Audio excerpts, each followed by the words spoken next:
We're going to run the country until such time as we can do a safe, proper, and judicious transition. So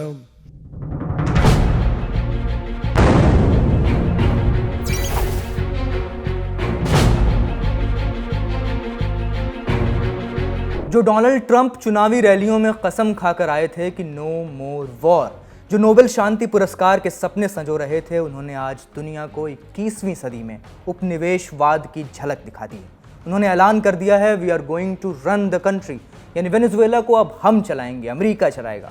उन्होंने कोई time limit set नहीं की है, अनिश्चितकालीन कब्जे का इशारा है। इसके पहले वेनेजुएला पर बमबारी हुई, अमेरिका ने बमबारी की, उसके राष्ट्रपति निकोलस मादुरो और उनकी पत्नी को राजधानी से अगवा कर लिया गया। तो सवाल है कि ट्रंप का असली मकसद क्या है?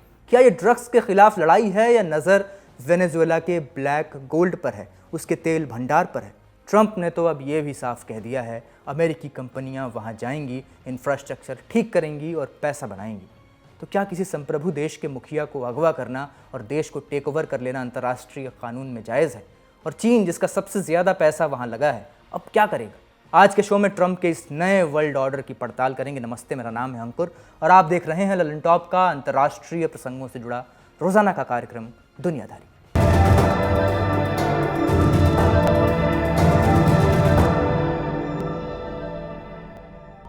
3 जनवरी वेनेजुएला की राजधानी काराकस में रात के 2 बजे थे। लोग गहरी नींद में थे कि अचानक धमाकों से शहर गूंज उठा। आसमान में नीची उड़ान भरते हेलीकॉप्टर्स की गड़गड़ाहट थी और जमीन पर धुएं के गुबार। राजधानी के अलावा 3 और जगहों पर धमाके हुए। निशाने पर क्या था? वेनेजुएला का सबसे बड़ा मिलिट्री बेस, उसकी सेना का एक एयरबेस, एक बंदरगाह और एक एयरपोर्ट। ये सब करीब 1 घंटे चला। फिर धमाकों की आवाज़ थम गई। तब तक अटैक किसने किया था, इसका कोई कंफर्मेशन नहीं आया था। इसके बाद वेनेजुएला के राष्ट्रपति निकोलस मादुरो ने इस हमले के लिए अमेरिका को जिम्मेदार ठहराया। कहा वेनेजुएला इस हमले का जवाब देगा। फिर उन्होंने पूरे देश में नेशनल इमरजेंसी की घोषणा कर दी। मादुरो के बयान के करीब 1 घंटे बाद अमेरिकी राष्ट्रपति ट्रंप ने ट्रुथ सोशल पर एक पोस्ट लिखा। अमेरिका ने वेनेजुएला और उसके लीडर के खिलाफ एक लार्ज स्केल स्ट्राइक को कामयाबी से अंजाम दिया है। निकोलस मादुरो और उनकी पत्नी सिलिया फ्लोरेस को पकड़ लिया गया है और देश से बाहर निकाला गया है। अमेरिका की तरफ से इस ऑपरेशन को अंजाम दिया उनकी डेल्टा फोर्स ने। यह अमेरिका की टॉप काउंटर टेररिज्म यूनिट है। अमेरिकी विदेश मंत्री मार्को रूबियो ने सेनेटर माइक ली से बातचीत में कहा है कि हमारा ऑपरेशन अब पूरा हो चुका है, वेनेजुएला में आगे कोई कदम नहीं उठाया जाएगा। लेकिन वेनेजुएला में हालात को देखते हुए वहां के रक्षा मंत्री व्लादिमीर पाद्रिनो ने देश भर में सेना की तैनाती के आदेश दिए हैं। राजधानी काराकस में फिलहाल शांति बनी हुई है। कुछ घंटे पहले तक विमानों और हेलीकॉप्टर्स की आवाज़ें सुनाई दे रही थीं, लेकिन अब शहर में किसी बड़े आंदोलन या हिंसा के कोई संकेत नहीं है। लेकिन अमेरिका ने ऐसा किया ही क्यों? मादुरो को अरेस्ट क्यों किया गया? जवाब यूएस अटॉर्नी जनरल पाम बोंडी ने दिया है। उन्होंने बताया है कि मादुरो पर नार्को टेररिज्म यानी नशीले पदार्थों के जरिए आतंकवाद फैलाने, कोकेन की तस्करी करने और अमेरिका के खिलाफ हथियार रखने की साजिश रचने के आरोप हैं। बोंडी ने कहा है उन्हें जल्द ही अमेरिकी जमीन पर अमेरिकी अदालत में अमेरिकी न्याय का सामना करना पड़ेगा। ट्रंप प्रशासन लंबे समय से कहता आ रहा है कि मादुरो राष्ट्रपति नहीं बल्कि एक अपराधी हैं। उन्हें अमेरिकी कानून के तहत सजा मिलनी चाहिए। बात साल 2020 की है, जब पहला कार्यकाल ट्रंप का चल रहा था। तभी न्यूयॉर्क की अदालत में मादुरो पर गंभीर आरोप लगाए गए थे। आरोप थे नार्को टेररिज्म के, जैसा हमने बताया, कोकेन की तस्करी की, ऐसे साजिश के आरोप थे। मादुरो के नाम पर कीमत भी रखी गई। उन पर उस वक्त $1,50,00,000 का इनाम घोषित किया गया था। फिर जनवरी 2025 आया। बाइडेन प्रशासन के आखिरी दिन चल रहे थे। जाते जाते उन्होंने इस रकम को बढ़ाकर $2,50,00,000 कर दिया। फिर अगस्त 2025 में ट्रंप ने इनाम की राशि $5 करोड़ कर दी, यानी तकरीबन 400 करोड़ रुपए। इसी दौरान ट्रंप सरकार ने एक और बड़ा कदम उठाया। उन्होंने कार्टेल दे लॉस सोलुस नाम के एक संगठन को विदेशी आतंकी संगठन, फॉरेन टेररिस्ट ऑर्गेनाइजेशन घोषित कर दिया। अमेरिका का दावा है कि मादुरो इसी गैंग के सरगना है। ये एक ऐसा नेटवर्क है, अमेरिका कहता है, जो ड्रग्स का धंधा करता है और हिंसा फैलाता है, जिसने नशीले पदार्थों से अमेरिका को पाट दिया है, ऐसा अमेरिका का आरोप है। विदेश मंत्री मार्को रूबियो ने पिछले महीने इस पर सफाई भी दी थी। उन्होंने प्रेस कॉन्फ्रेंस में कहा था कि मादुरो को नार्को टेररिस्ट कहना सिर्फ कोई सियासी जुमला नहीं है, ये आरोप हवा में नहीं लगाए गए, हमारे पास इसके ठोस सबूत हैं। वही सबूत जो न्यूयॉर्क की ग्रैंड ज्यूरी के सामने पेश किए गए थे, और उन्हीं सबूतों के आधार पर यह तय हुआ कि मादुरो को अब एक नेता की तरह नहीं बल्कि एक वांछित मुजरिम की तरह देखा जाएगा। लेकिन क्या इन आरोपों की बुनियाद पर किसी देश के राष्ट्रपति को इस तरह उठा लेना कानूनी है? अंतर्राष्ट्रीय कानून इस पर क्या कहता है, जानकारों से समझते हैं। निकोला मदुरो को अरेस्ट किया जाना है और उनको उठा के वहां से अमेरिका की भूमि पर ले जाना, वो भी एक देश के सार्वभौमिक देश के सिटिंग प्रेसिडेंट को, ये अंतर्राष्ट्रीय नियमों की अवहेलना है, यूनाइटेड नेशंस के नियमों की अवहेलना है। और ये जो रेड हुआ है वो यूनाइटेड नेशंस चार्टर का जो आर्टिकल 2(4) है, वो प्रोहिबिट करता है कि किसी भी तरह आप किसी भी देश की सीमा का उल्लंघन करते हुए उसकी राजनीतिक स्वायत्तता को चुनौती नहीं दे सकते हैं। और इसके पहले भी यूनाइटेड नेशंस के जितने भी स्टेटमेंट हुए हैं उसमें यूएस को वेनेजुएला के खिलाफ थ्रेट करने को कंडेम किया गया है। तो ये तो पूरी तरह से खुली एक तरह से आप ये कहें कि खुला वायलेशन है इंटरनेशनल लॉज का और जितने भी कन्वेंशंस अब तक रहे हैं। अब बात यह कि इस दुश्मनी की वजह क्या है और ये शुरू कहां से हुई। वेनेजुएला के पास दुनिया का सबसे बड़ा तेल भंडार है, सऊदी अरब से भी ज्यादा, और अमेरिका के भंडार से तो 5 गुना ज्यादा। एक वक्त था जब सब कुछ ठीक चल रहा था, बात 1920 के दशक की है। वेनेजुएला अमेरिका को सबसे ज्यादा तेल बेचने वाला देश बन गया था। यह अमेरिका के लिए विन विन सिचुएशन थी। उसे सस्ता तेल मिल रहा था और दक्षिण अमेरिका में अपना प्रभाव बढ़ाने का मौका। वेनेजुएला की इकोनॉमी भी दिन दूनी रात चौगुनी रफ्तार से आगे बढ़ रही थी। रिश्ते इतने गहरे थे कि अमेरिका वेनेजुएला को खुलकर कम्युनिज्म के खिलाफ एक मजबूत साथी मानता था। 1959 में जब क्यूबा में फिदेल कास्ट्रो आए तो अमेरिका को वेनेजुएला और भी प्यारा हो गया। अमेरिकी राष्ट्रपति रोनाल्ड रीगन ने तो वेनेजुएला को पूरे वेस्टर्न हेमिस्फीयर के लिए लोकतंत्र की मिसाल बताया था। ये वो समय था जब रीगन लैटिन अमेरिका में कम्युनिस्ट आंदोलनों से लड़ रहे थे। इस लड़ाई में वेनेजुएला की सरकार ने सेंट्रल अमेरिका के अल सल्वाडोर में अमेरिका का समर्थन किया था। इसी दोस्ती के चलते 1981 में अमेरिका ने वेनेजुएला को अपने 24 F-16 लड़ाकू विमान बेचे थे। आज के समय में इनकी कीमत देखें तो यह करीब $2.25 अरब का सौदा था। फिर इस रिश्ते पर ब्रेक कैसे लगा? इसके जवाब में नाम आता है एक नेता का जिसका नाम है ह्यूगो शावेज। कहानी क्या है? दरअसल वेनेजुएला की ऑयल इकोनॉमी मजबूत हुई तो अपने साथ एक बीमारी भी लेकर आई जिसे कहते हैं डच डिजीज, इकोनॉमिक्स की भाषा में संसाधन का श्राप। जब कोई मुल्क अंधाधुंध तेल बेचता है तो वहां विदेशी करेंसी की बाढ़ आ जाती है। देश की अपनी करेंसी का भाव अचानक बढ़ जाता है। फिर होता यह है कि बाहर से सामान मंगवाना सस्ता पड़ता है, इंपोर्ट सस्ता, और घर में बनाना महंगा। नतीजा ये कि घरेलू कारखाने बंद होने लगते हैं, लोग बेरोजगार होने लगते हैं। इसके उलट जिन देशों की इकोनॉमी कामयाब है वो लगभग सब कुछ बनाते हैं खुद अपने यहाँ। मिसाल के तौर पर आप जापान को देख सकते हैं। गाड़ियों से लेकर मेडिकल इक्विपमेंट्स तक ज्यादातर सामान जापान खुद बनाता है, इंपोर्ट इकोनॉमी नहीं है। ईरान को देखें तो वो एक इंपोर्ट इकोनॉमी है। लेकिन वेनेजुएला तेल के चक्रव्यूह में फंस चुका था। वो बस एक ही चीज पैदा करता रहा, तेल, और उसकी इकोनॉमी उसी के इर्द गिर्द घूमने लगी। दशकों तक वहां की सरकारों ने हाथ पैर मारे, कोशिश किया कि इकोनॉमी को थोड़ा फैलाया जाए, डाइवर्सिफाई किया जाए, लेकिन कामयाबी नहीं मिली। अमीर और गरीब के बीच का फर्क बढ़ता चला गया। हुआ यह कि तेल बेचने से जो अंधाधुंध कमाई हुई उसके बड़े बड़े सरकारी कॉन्ट्रैक्ट्स और इंपोर्ट लाइसेंस सिर्फ गिने चुने रसूखदार परिवारों और नेताओं के चहेतों को मिले। डच डिजीज की मार सबसे ज्यादा गरीबों पर पड़ी। सस्ता विदेशी सामान आने से स्थानीय खेती और छोटे कारखाने बंद हो गए तो मजदूर और किसान बेरोजगार हो गए। यानी सिस्टम ऐसा बन गया था कि मलाई तो खास लोग खा रहे थे और जब तेल के दाम गिरते और मंदी आती तो उसका कड़वा घूंट गरीब जनता को पीना पड़ता था। आवाम को लगने लगा कि उनके हिस्से की दौलत लूटी जा रही है और विदेशी कंपनियां इसकी जिम्मेदार हैं।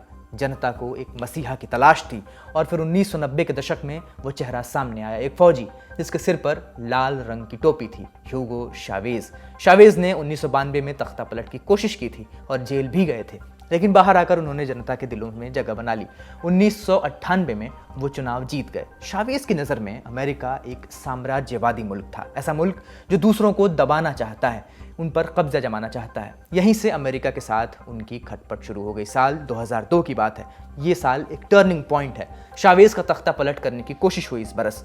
वो 2 दिन सत्ता से बाहर रहे मगर जनता के समर्थन से वापस आ गए। उन्हें यकीन था, उनका दावा था कि इसके पीछे अमेरिका का ही हाथ है। उस दिन के बाद रिश्तों की डोर टूट गई। शावेज ने 2006 में यूएन के मंच से अमेरिकी राष्ट्रपति जॉर्ज बुश को शैतान तक कह दिया। उन्होंने अपना रास्ता बदल लिया। अब उनके दोस्त थे रूस, चीन और ईरान। मगर अर्थव्यवस्था चुपचाप दम तोड़ रही थी। साल 2004 में तेल की कीमतें आसमान छूने लगीं। शावेज के पास पैसों का अंबार लग गया। समझदारी ये होती कि इस पैसे को बचाया जाता, मगर उन्होंने खजाना खोल दिया। मुफ्त खाना और मुफ्त इलाज। गरीब आवाम की नज़र में तो वो मसीहा बन गए। मगर इस समाजवाद को चलाने के चक्कर में शावेज ने एक भयंकर भूल कर दी। उन्होंने अपनी करेंसी का भाव फिक्स कर दिया, डॉलर का दाम एक जगह पर रोक दिया। इससे विदेशी सामान कौड़ियों के भाव मिलने लगा। मगर इसका एक बुरा असर हुआ। बाहर का सामान इतना सस्ता था, इंपोर्ट इतना आसान था कि देश की रही सही फैक्ट्रियां भी बंद हो गईं। सब कुछ बाहर से आता था और उसका पैसा तेल बेचकर चुकाया जाता था। साल 2013 में कैंसर से ह्यूगो शावेज की मौत हो गई, मगर जाने से पहले वो अपना वारिस चुन गए थे, निकोलस मादुरो, एक पुराने बस ड्राइवर और ट्रेड यूनियन लीडर। वो शावेज के सबसे वफादार साथी थे। उन्होंने गद्दी संभाली और किस्मत ने पलटी मार दी। साल 2014 में तेल का बाजार औंधे मुंह गिर गया। सिर्फ 4 महीने के अंदर कीमत आधी हो गई। क्योंकि वेनेजुएला तेल के सिवाय कुछ और एक्सपोर्ट नहीं करता था उस हद तक, तो सरकार के पास डॉलर की कमी होने लगी। इंपोर्ट मुश्किल हो गया और चूंकि खेती यानी एग्रीकल्चर और कारखाने, फैक्ट्रीज पहले ही उजाड़े जा चुके थे, तो घर में भी दिक्कत थी। नतीजा क्या हुआ? बिना किसी जंग के ही देश में हाहाकार मच गया। 2017 आते आते 10 में से 9 परिवारों के पास पेट भरने को खाना नहीं था। गरीबी का आलम ये हो गया था। फिर महंगाई का तांडव भी शुरू हुआ। हालात सुधारने के लिए सरकार ने नोट छापने शुरू कर दिए, अंधाधुंध। 2018 में महंगाई दर 17 लाख % पहुंच गई। करेंसी का भाव गिरता चला गया। लेकिन सवाल ये कि आखिर सरकार क्यों नहीं गिरी? इसका जवाब फौज के ढांचे में छिपा है। बगावत के डर से मादुरो ने मिलिट्री को अपने हाथ में लिया। मिलिट्री के हजारों अफसरों को तरक्की दे दी। 1,30,000 की फौज थी, उसमें से 2,000 तो जनरल बना दिए गए। उनकी वफादारी खरीदने के लिए मादुरो ने पूरी अर्थव्यवस्था उनके हवाले कर दी। खाने पीने की सप्लाई पर फौज का कब्जा हो गया। जनरल सरकारी रेट पर बाहर से सस्ता अनाज मंगाते और इसे ब्लैक मार्केट में बेचते। मुल्क बर्बाद होता जा रहा था। GDP 75% गिर गई। आबादी का 1/4 हिस्सा देश छोड़कर भाग गया। मगर मादुरो की पकड़ ढीली नहीं पड़ी। फिर साल 2024 आया। चुनाव सिर पर थे और हार पक्की दिख रही थी। मादुरो ने वही चाल चली जो हमने पाकिस्तान में देखी थी। उन्होंने विपक्ष की लोकप्रिय नेता मारिया कोरिना माचाडो को चुनाव लड़ने से ही रोक दिया। जुलाई 2024 में जब वोट पड़े तो मादुरो ने अपनी जीत का ऐलान कर दिया। दुनिया भर के पर्यवेक्षक सबूत देते रहे कि वे हार चुके हैं। विपक्ष ने जो आंकड़े पेश किए उनसे दिखाई दे रहा था कि मादुरो की हार है, मगर वो नहीं माने। कहानी में नया मोड़ 2025 में आया जब डोनाल्ड ट्रंप वापस व्हाइट हाउस में लौटे। अमेरिका ने कहना शुरू किया कि वेनेजुएला अब एक नार्को स्टेट बन चुका है, यानी नशीले पदार्थों का अड्डा। जुलाई 2025 में ट्रंप ने मादुरो को नार्को टेररिस्ट घोषित कर दिया। उनके सिर पर तकरीबन $50 मिलियन का इनाम रख दिया गया। तर्क दिया गया कि Maduro Cartel of the Suns नाम के एक ड्रग गैंग के लीडर हैं जो अमेरिका को नशीले पदार्थों से पाट रहा है। लेकिन क्या ट्रंप का दावा सही था? एक्सपर्ट्स कहते हैं कि नहीं। न्यूयॉर्क टाइम्स ने पिछले बरस एक रिपोर्ट छापी थी। रिपोर्ट बताती है कि ड्रग्स कहाँ बनते हैं और उन्हें अमेरिका कैसे ले जाया जाता है। दुनिया का ज्यादातर कोकीन 3 देशों में बनता है, कोलंबिया, पेरू और बोलीविया। नक्शे पर देखिए, इन देशों से अमेरिका जाने वाला ज्यादातर कोकीन पैसिफिक रूट से आता है, यानी पैसिफिक ओशन वाले रूट से। कैरेबियन रास्ता कभी प्राथमिक हुआ करता था, लेकिन अब नहीं है। मतलब वेनेजुएला को मुख्य स्रोत बताना डेटा से मेल नहीं खाता।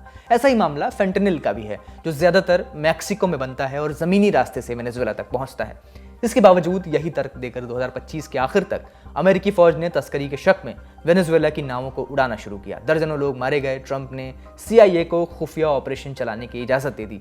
समंदर में घेराबंदी कर दी। कैरेबियन में 15,000 फौजी और जंगी जहाज तैनात कर दिए गए। सालों पुरानी दुश्मनी एक फ़ोन कॉल पर आकर टिकी नवंबर 2025 में। रिपोर्ट बताती हैं कि इस महीने ट्रंप और मादुरो की 15 मिनट तक एक फ़ोन कॉल हुई। खबरों की माने तो ट्रंप ने एक सौदा पेश किया था, गद्दी छोड़ो और निकल जाओ, तुम्हें और तुम्हारे परिवार को महफूज रास्ता मिलेगा। मादुरो ने 3 शर्तें मेज पर रख दी। पहली, उनके कुनबे पर भविष्य में कोई मुकदमा नहीं चलेगा। दूसरी, इंटरनेशनल क्रिमिनल कोर्ट अपने आरोप उन पर से वापस ले। और तीसरी, जब तक नए चुनाव नहीं होते सत्ता उनके उपराष्ट्रपति संभालेंगे। ट्रंप ने ये पेशकश सिरे से ठुकरा दी। उन्होंने मादुरो को एक मोहलत दी, एक डेडलाइन। 28 नवंबर को वो मियाद भी पूरी हो गई। वक्त का पहिया घूम गया। अगले ही दिन अमेरिका ने अपना फरमान सुना दिया। वेनेजुएला के आसमान पर ताला जड़ दिया। दिसंबर 2025 में अमेरिका ने वेनेजुएला का एक तेल टैंकर जब्त कर लिया था और अब साल 2026 में मादुरो के खिलाफ यह ऑपरेशन चलाया गया है। ऐसे में ये सवाल लाजमी है कि क्या ट्रंप सरकार का ऑपरेशन वाकई ड्रग्स के खिलाफ मुहिम है या सद्दाम हुसैन वाली प्लेबुक दोहराई जा रही है। बेहतर है कि जानकारों से समझा जाए। जैसे इस मामले में ड्रग्स की बात की जा रही है और सद्दाम हुसैन के मामले में मास डिस्ट्रक्शन के हथियारों की बात की जा रही थी। लेकिन असली बात क्या थी? 2000 में, सन 2000 में सद्दाम हुसैन ने यह डिक्लेयर किया कि वो जो तेल बेचेंगे वो उसका पेमेंट जो होगा वो यूरो में होगा, जो यूरोपियन यूनियन की करेंसी है, डॉलर में नहीं होगा। और 3 साल के बाद हम सब ने देखा कि क्या हुआ। और यहाँ पे भी यही कहानी है और ईरान में भी यही कहानी दोहराई जा सकती है। आप ये सारा मामला इकोनॉमी का है, तो कि भाई पहले उसको क्रिपल करो, सैंक्शंस लगाओ और उसके बाद फिर अपने ब्रूट ताकत को, अपने फौजों को वहां पे भेजो और फिर वो करो। वही हमने यहाँ पे देखा है। ये बिल्कुल टेक्स्ट बुक स्टाइल में हुआ है। ये कोई पहली बार नहीं हुआ है, ये पहले भी हो चुका है, पनामा में हो चुका है और भी कई जगहों पे हो चुका है। और ये रिजीम चेंज की एक कोशिश है। और इस मामले में ट्रंप एडमिनिस्ट्रेशन और खुद प्रेसिडेंट ट्रंप ने ओपनली बोला है कि हमें वेनेजुएला का तेल चाहिए। ट्रंप प्रशासन का तर्क कहां तक सही है, इस पर बहस चलती रहेगी। मादुरो का क्या हुआ, वो इस वक्त कहां हैं, जिंदा हैं या नहीं, इन सारे सवालों के जवाब अभी तक साफ नहीं है। दिसंबर 2025 में यूनाइटेड नेशंस ने एक रिपोर्ट छापी थी जिसमें बताया था कि मादुरो के राज में हत्याएं हुई, लोगों को टॉर्चर किया गया, औरतों के साथ हिंसा हुई, लोगों को अपना घर बार छोड़कर भागना पड़ा। इन सबको देखकर हो सकता है कि आपके दिल में मादुरो के लिए कोई हमदर्दी न हो, लेकिन सवाल यह है कि अब वेनेजुएला का क्या होगा। अमेरिकी विदेश नीति और उसके एडवेंचर से हम सब वाकिफ हैं, चिरपरिचित हैं। अमेरिका जब किसी तानाशाह के शासन को भी उखाड़ने की कोशिश करता है, हालात बद से बदतर हो जाते हैं। अमेरिका ने 20 साल अफगानिस्तान में लगाए मगर एक स्थिर सरकार नहीं दे सका। लीबिया में गद्दाफी को हटाया तो देश के टुकड़े हो गए। इराक का अंजाम हम सब ने देखा है। लैटिन अमेरिका में भी ऐसा ही हुआ। अमेरिका ने चिली, क्यूबा, ग्वाटेमाला जैसे देशों में जब भी जबरदस्ती सरकार बदलने की कोशिश की तो नतीजा तबाही ही निकला। तो वेनेजुएला में क्या होगा और क्या हो सकता है? क्या मादुरो के बनाए हुए जनरल आसानी से सत्ता विपक्ष को सौंपेंगे? विपक्ष के नेता मारिया कोरिना मकाडो को सौंपेंगे, जिन्हें हाल ही में नोबेल शांति पुरस्कार मिला है। जानकारों से समझते हैं। देखिए, इसमें दो बातें हैं। एक तो ये है कि प्रेसिडेंट ट्रंप ने खुद बोला है कि हम वेनेजुएला के तेल पे कब्जा करेंगे। लेकिन मार्को रूबियो जो विदेश सचिव हैं, उन्होंने ये कहा है कि अब हमले नहीं होंगे। तो रिजीम को टॉपल करना एक चीज हो कि राष्ट्रपति को आपने हटा दिया तो उपराष्ट्रपति आ सकता है, कोई और उसका नेता बन सकता है। तो वो हम लोगों को देखना होगा। थोड़ा सा 1, 2, 3 दिन हम लोगों को उसमें इंतजार करना होगा। लेकिन ये चीज होनी है आने वाले समय में। तो वो मतलब अभी स्पेकुलेशन है कि अमेरिका क्या, और फिर रूस, चीन और दुनिया भर की डिप्लोमेसी वो किस तरीके से इसको प्ले आउट करेंगे। तो थोड़ा सा हम लोगों को वेट करना चाहिए। लेकिन इसमें कोई दो राय नहीं है कि जो अमेरिका का एजेंडा है तेल के संसाधन पे कब्जा करने का, उस गति में बढ़ता हुआ मामला दिख रहा है। ये खेल ही रचा गया है कि इस रिजीम को हटाओ और किसी और को लाओ, या फिर ये हो सकता है कि इस रिजीम के भीतर कुछ लोगों को करप्ट कर दो और उन लोगों के साथ मिलके एक लेजिटिमेसी जो कि लगे कि सब कुछ कानून के हिसाब से चल रहा है, सब कुछ ठीक चल रहा है, वो कर दो। लेकिन निश्चित रूप से ये एक रिजीम चेंज का ऑपरेशन है, तो निश्चित रूप से मकाडो का एक रोल रहेगा। अब जाते जाते ये जान लीजिए कि दुनिया भर के देश इस कार्रवाई पर क्या कह रहे हैं। लैटिन अमेरिका के कई देशों ने तीखी प्रतिक्रिया दी है। कोलंबिया के राष्ट्रपति गुस्तावो पेट्रो ने अमेरिकी हमलों को लैटिन अमेरिका की संप्रभुता पर सीधा हमला बताया है। उन्होंने देश को हाई अलर्ट पर रखा है। साथ ही वेनेजुएला से रेफ्यूजी के आने की आशंकाओं को देखते हुए बॉर्डर पर सेना तैनात कर दी है। वेनेजुएला और अमेरिका के एक और पड़ोसी देश क्यूबा ने भी इस कार्रवाई की कड़ी निंदा की है। क्यूबा सरकार ने कहा है कि अमेरिका को किसी दूसरे देश पर हमला करने का कोई अधिकार नहीं है। क्यूबा ने इस कार्रवाई को स्टेट टेररिज्म करार दिया है। ट्रंप के इस कदम के बाद उनका पक्का साथी यूरोप भी उनके साथ दिखता नजर नहीं आ रहा है। वो उनका खुलकर साथ देने से बचता नजर आ रहा है। हमले पर ब्रिटेन के प्रधानमंत्री कीर स्टारमर ने कहा, मैं हमेशा ये मानता हूं कि हम सभी को अंतर्राष्ट्रीय कानून का पालन करना चाहिए।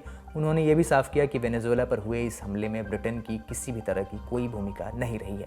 ये इस सैन्य कार्रवाई को लेकर अमेरिकी राष्ट्रपति ट्रंप से वो बातचीत भी करेंगे, ऐसा कीर स्टारमर ने कहा है। यूरोपियन यूनियन की ओर से भी प्रतिक्रिया आई है। ईयू के अध्यक्ष उर्सुला वॉन डर लेयन ने कहा है, हम वेनेजुएला के लोगों के साथ खड़े हैं। दूसरी तरफ रूस के विदेश मंत्रालय ने वेनेजुएला पर अमेरिकी हमले की कड़ी आलोचना की है। रूस ने इसे एक सशस्त्र हमला बताया और कहा कि इस तरह की कार्रवाई से हालात और अधिक बिगड़ सकते हैं। ईरान ने भी अमेरिकी कार्रवाई की निंदा की है। उनके विदेश मंत्रालय ने कहा, वेनेजुएला पर अमेरिकी हमला देश की संप्रभुता और क्षेत्रीय अखंडता का उल्लंघन है। ईरान ने इसे अंतर्राष्ट्रीय कानून के खिलाफ बताया है। आपने एक्सपर्ट को भी सुना, अंतर्राष्ट्रीय कानून इस हमले को गैर कानूनी ठहराते हैं। डर यह भी है कि ये एक गलत नज़ीर पेश न करे। कल को चीन या रूस भी किसी देश पर हमला करके ऐसी ही कोई दलील दे सकते हैं। ऐसे में हमारी नज़र इस पर बनी रहेगी कि दुनिया ट्रंप के इस कार्रवाई को किस हद तक सही ठहराती है और ट्रंप अपने डिफेंस में क्या कहते हैं। फिलहाल आज का दुनियादारी यहीं समाप्त करते हैं। अपना और अपनों का ख्याल रखिए। शुक्रिया। शुभ रात्रि।